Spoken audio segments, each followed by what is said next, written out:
Walang toothpaste. Pagka ganitong nahihilo ko, ayaw na ayaw kung hindi ako nagsisipilyo bago matulog. Halika nga rito! Ano ba? Mahal, ano ba? Ano ba? Bes, ano nangyari? Sinasaktan ka na naman ba ng mister mo? Anak, magsabi ka nga sa amin. Hindi na tama ginagawa ng asawa mo. Bes, ma, wala to. Nangyayari lang naman to pag lasing siya eh. Pakiramdam ko, maayos naman namin to pag nag-counseling siya eh. Counseling? Seryoso ka ba? Nako, sa lakas ng tama ng mister mo, kahit si Dr. Strange, hindi uubra sa kanya. Anak, para sa ikabubuti mo to, ipakulong na natin yung asawa mo. Iyan lang ang nakikita kong solusyon dyan. Pero ma, naaawa ko sa kanya. Anak, siya ba naaawa sa'yo pag sinasaktan ka niya? Teka. Tita, ito yung number niya. Pero ma, Akong bahala, anak. Hello, Chief. May re-report lang po sana kami. Violence against women and children po.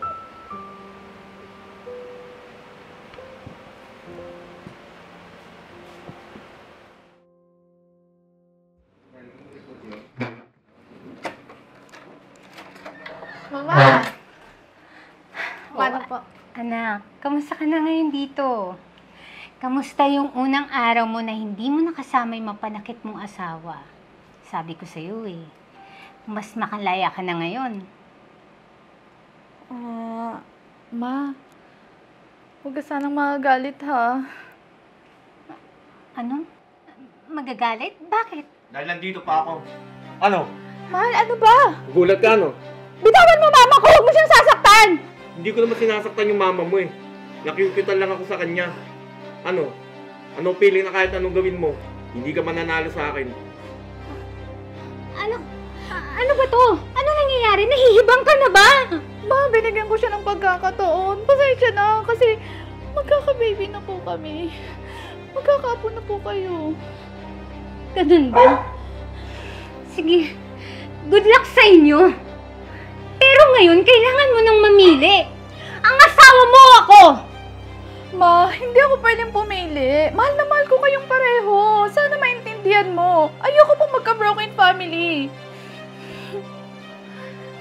Sige, alam ko naman ganyan ang isasagot mo eh. Bahala na kayo. Pero ma!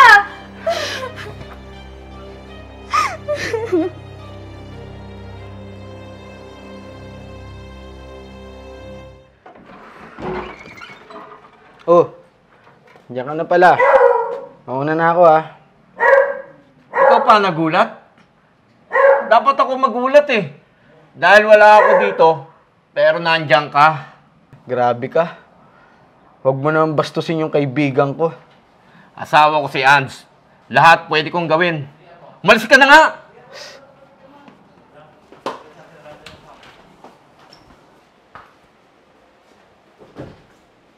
Hayop ka! Bakit mahal? Hindi ako ang ama ng dinadala mo. Nagpapakana ka pa, porket wala ako rito. Mga hayop kayo. Ang baboy mo naman! Alam mo namang kaibigan ko rin si Maybas, di ba? Nagpapatulong lang ako para ayusin yung mga tubo natin dito. Kasi wala naman ako nasaan sa'yo, di ba? Lagi kang nasa labas. Alam mo namang buntis ako! Buntis ako! Wala akong pakialam. Hindi ko anak yan. Mahal, ano? Sasaktan ako! Talagang nasaktan ka sa akin. Sinasabi ko na nga ba eh, walang gagawing matinuyang asawa mo. Binigyan mo pa ng pagkakataon eh. Ano? Habang tumatagal, lalong lumalala. Kaya nga eh. Pag dumating yan dito, ililigpit ko yung mister mo. Walang ang kaluluwa niyan, nababagay sa impyerno. Akala ko kasi magbabago siya eh. Lalo na para sa magiging anak namin. Tapos ngayon, eto, pati anak namin wala na.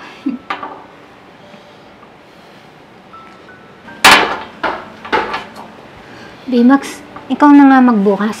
Yari sa akin yung pag-asawa mo.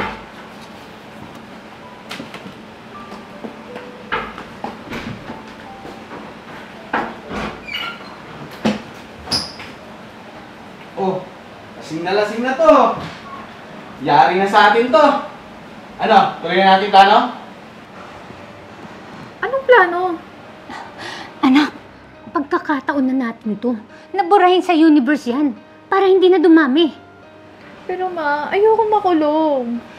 Anak, palalabasin lang naman natin sa sobrang senlot ng mister mo. Nahulog sa hagdan. Una ulo. Okay na yun.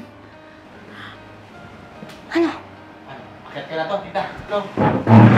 Akin ka na.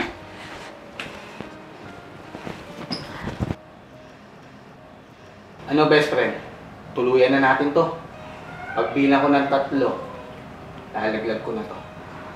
1, 2. Teka. Anong ginagawa niyo sa akin? Mahal! Tulungan mo ako! Magbabago na ako! Hoy, Tokmal! Hindi mo na mabubilog ang anak ko! Katapusan mo na! 1, 2. Beso mo ba? Itigil niyo yan!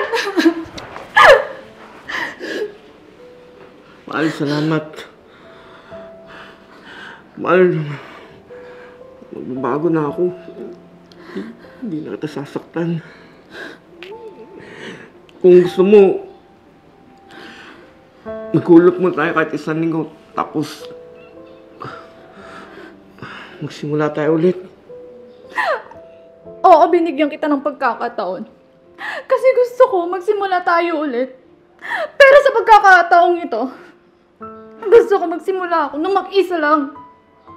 Lahat ng pananakit mo, tiniis ko. Lahat ng pagkakataon, binigay ko sa'yo. Pero anong ginawa mo? Ha? Wala na yung baby natin. Kaya kung ako sa'yo, isalpa mo na yung sarili mo bago pa ako mag-file ng kaso sa'yo. Iwan mo na ako! Kung hindi ka lang mapupunta rin sa akin, hindi ka rin mapupunta sa iba.